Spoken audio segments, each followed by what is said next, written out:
Louis. Hi, Suzanne. How you doing? Okay. So we have a big holiday coming up, and you wanted to share something with the audience. So why don't you go ahead and tell us your thoughts?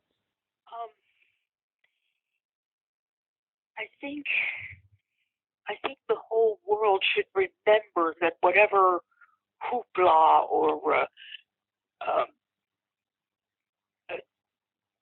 celebratory rituals they go through, they must remember that the meaning of Christmas is Christ's Mass. That's what it was called back in the old days. Everybody had the sense to remember that they were celebrating Jesus' birthday. I also want to encourage an artistic project for children to do on Christmas Eve to keep them occupied. Here in the United States, the children on Christmas Eve would be itchy-painted about their presents, whereas in some other countries they don't exchange presents until January 1st or even January 6th. Nevertheless, if they do an art project at home focused on Jesus, it'll help them to remember, and it would also force the grown-ups to remember what Christmas is really about, because too many grown-ups get their children hooked on fantasy tales and fictions before they know the truth or even the first thing about God or Jesus. Shall I explain this art project, or did I explain it before, Blair? I'm not sure what you referring to. I know you told me about some other art projects, but I don't know if it's the same. So go ahead. Why don't you share it with us and see what happens? The idea is to make a birthday card for the baby Jesus. It's best meant for young children who are impatient about their presents, but if older children or even adults want to do it, well, then by all means try it. Procedure is to take a good size sheet of paper, legal size, or in some other countries, whatever the most sensible size for children's artwork might be, and fold it in half crosswise, then reopen it. On one side of the crease, the child draws a picture of his or her favorite Christmas character or characters paying their respects to the baby Jesus. So they have to be sure to show the baby Jesus in the manger with the desired characters paying their homage.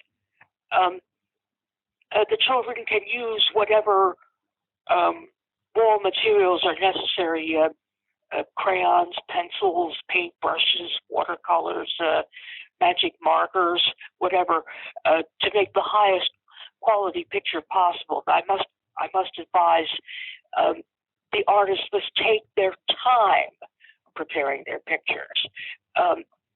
If a family has more than one child, each child draws his or her own picture. Two or more children do not collaborate on the same pictures. Do they draw the same thing or different thing? What? Would they draw? Let's say you have multiple children. Would they all draw a different thing, or they all draw the same? No, they would each draw their own thing. But I mean, would they all draw baby Jesus, or do you want some wise men, or a donkey, or sheep, goat? I don't know. Well, you need to have the baby Jesus, but I would, but it's not necessary to have the Holy Family or animals in the drawing, because they were real. I'm trying to encourage children to use their favorite Christmas characters based on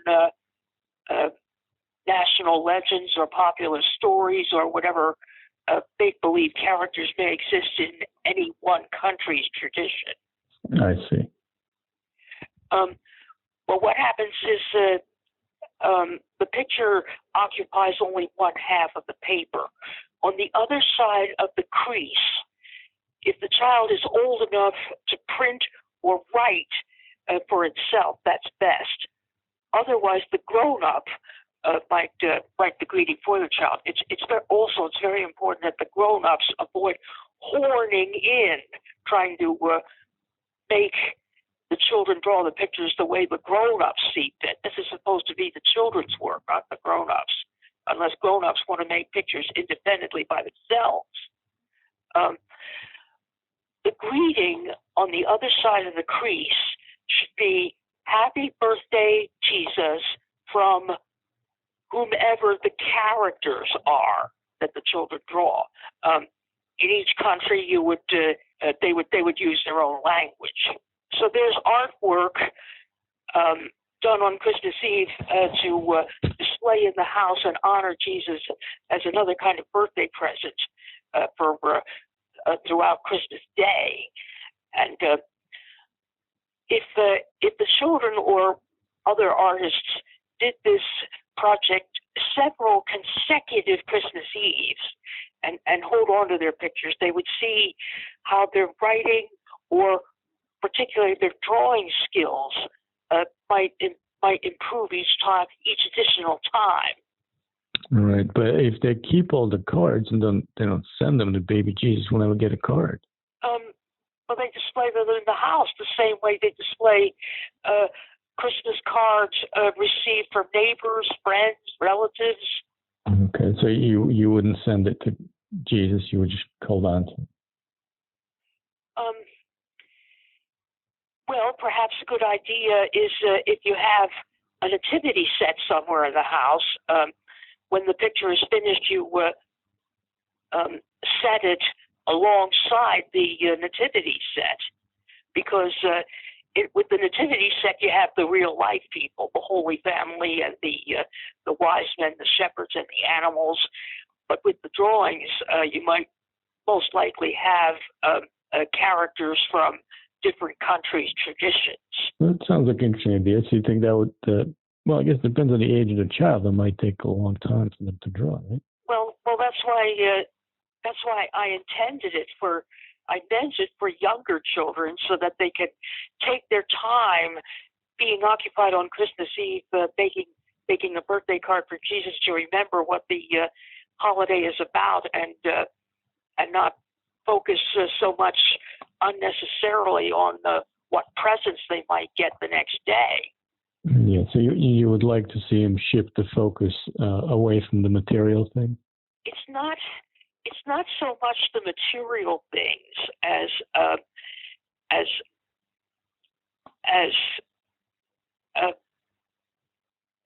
fictional characters, traditional characters that are made overly important. That's certainly true of North America with Santa Claus. The artists have to remember, and especially the grown-ups, that the purpose of Christmas is to celebrate Jesus' birthday. Right, and certainly we don't want to talk about Santa Claus. I don't want to talk about. I don't want to focus too much attention on tradition or fantasies or especially fictional characters, which tend to be made overly important. Because that's what you object to usually, right? Well, also because I was made to believe in Santa Claus when I was a little child, and he was emphasized not so much a jolly gift giver, but a bogeyman, an unseen but omnipresent behavior monitor, checking up on children's behavior 24/7, 365, and that the acquisition of presents was a privilege that the children had to earn, depending on their behavior throughout the year, so that Christmas time was not a time of joy, but a time of reckoning. And besides, it was all for a false cause, because I found out when I was 8 years old that it had been a bunch of lies, when my parents were very strict about always telling the truth. And they also, that's involving the children in fantasies, and then later turning the tables and telling the children they must be concerned with reality only. Then why get them hooked on fantasies in the first place? You object to hypocrisy. They told you not to lie, but they lied to you.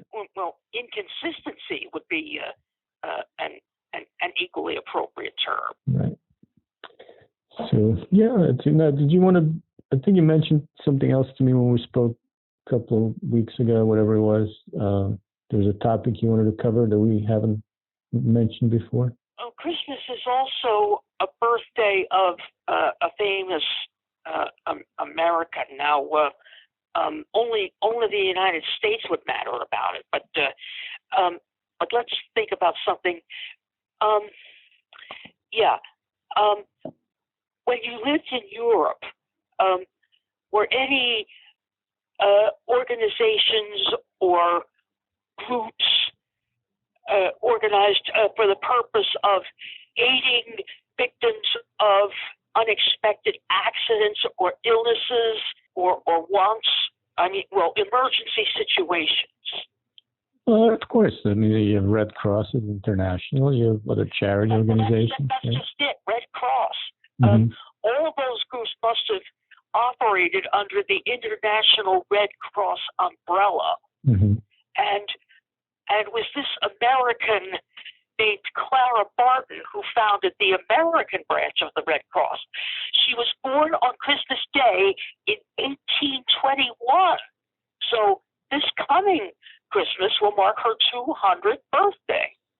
Oh, okay. That's an important anniversary for you because you like the round numbers. Because anniversaries, I mentioned some multiples of numbers that are considered extra important, but that would also apply to multiples of 100. Right, so you have 200. So Americans should honor Clara Barton, whereas I don't know who first thought of the International Red Cross, but no doubt I don't think those founding fathers and mothers have the exact same birthday and birthday number as Clara Barton. What else do you know about her? Anything else? I think. Oh yes. Anytime a group of people go up and down the streets to, street blocks from house to house, singing Christmas carols, or especially every time we look at a nativity set, we owe credit to St. Francis of Assisi because he's the one that started it. Okay. Do we need to learn anything else about Christmas? Well, I said in the beginning, back in the old days, it was called Christ's Mass because obviously you had to celebrate a Mass on December 25th, celebrating Jesus' birthday. And in time, it was altered to the name Christmas. Right. So we already mentioned that. So, all right. So do you want to wish everyone Merry Christmas before we close? Do you want to sing a song? How should we close? Well, first I'd like to say a riddle, which is tied to a very famous Christmas story. Okay. What did the sheep say after reading Charles Dickens' Christmas Carol? Okay. Well, I know the answer to that because you told me that once before, so I'll let you give the answer.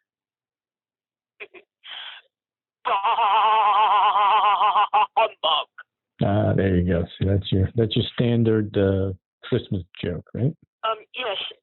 For other countries who are hearing it for the first time, they can always translate it into their own language. No doubt they've translated Dickens' Christmas Carol into their own languages. Yeah, but so they could obviously translate Scrooge's catchphrase into into their own languages. Right. But do sheep sound the same in different countries? Yes. Okay. All right. So do you want to sing a song or anything like that? Most concerts, or maybe the Christmas carolers, after singing a couple of carols, end off with the one I'm thinking of. We wish you a Merry Christmas and a Happy New Year. Well, in my last year of high school, my Latin teacher and I translated it into Latin, so that in a good many, well, not all of the Christmas parades that I'm in, if I'm dressed as an angel, I'll sing a carol or two in Latin, and then make a point to finish off with "We wish you a Merry Christmas" in Latin. Okay. Would you like to sing it or no? Well, it would be interesting if other countries take that melody and translate it into their own languages. I'm sure they do that. It's a well-known song. Well, the thing is, with any song, whatever the original language is, the melody suits the vowels and consonants of that language. That's why I learned with opera, some composers are identified with certain languages, and that you try to translate an opera from one language into another. You have to reposition all the vowels and consonants so that whatever the translated language is, it has to sound as much as melodic as possible in the second language as it would be in the original. Yeah, that's true. I mean, that's why a lot of times they stick with Italian, right? Or German if Wagner. With opera, yes, but I'm talking about this particular carol, "We Wish You a Merry Christmas and a Happy New Year." Okay. Would you like to sing for us or no? I'm used to doing it in Latin if other countries don't mind. Well, I don't think anyone would mind. Why would they mind? Well, if they haven't done it already, they take their cue to take the melody and translate it. "We wish you a Merry Christmas," which is said 3 times, and a Happy New Year into their own annotation. All right. Well, go ahead if you'd like to sing. Let's close with that.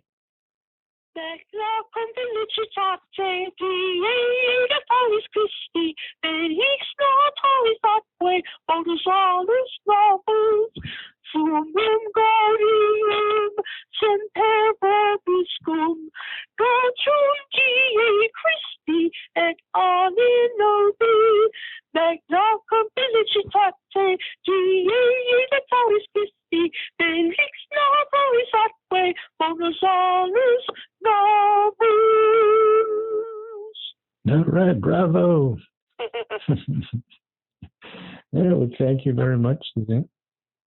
No, I had to point out, in translating to another language, we had to add some additional words and additional phrasing.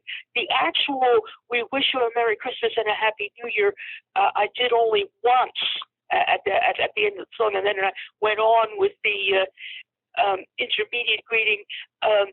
"Good tidings to you wherever you are. Good tidings of Christmas and a Happy New Year." That's the middle part, then going back to the beginning. Right. All right. Well, thank you very much for giving us some suggestions of how to keep kids occupied and to keep important things about Christmas in mind, and a lovely rendition of a song. Wish you Merry Christmas, Suzanne, and I'll speak to you soon. Feliz Natalis. Yes. Okay. Yeah, have a great one. I'll talk to you later. Bye-bye. All right, bye.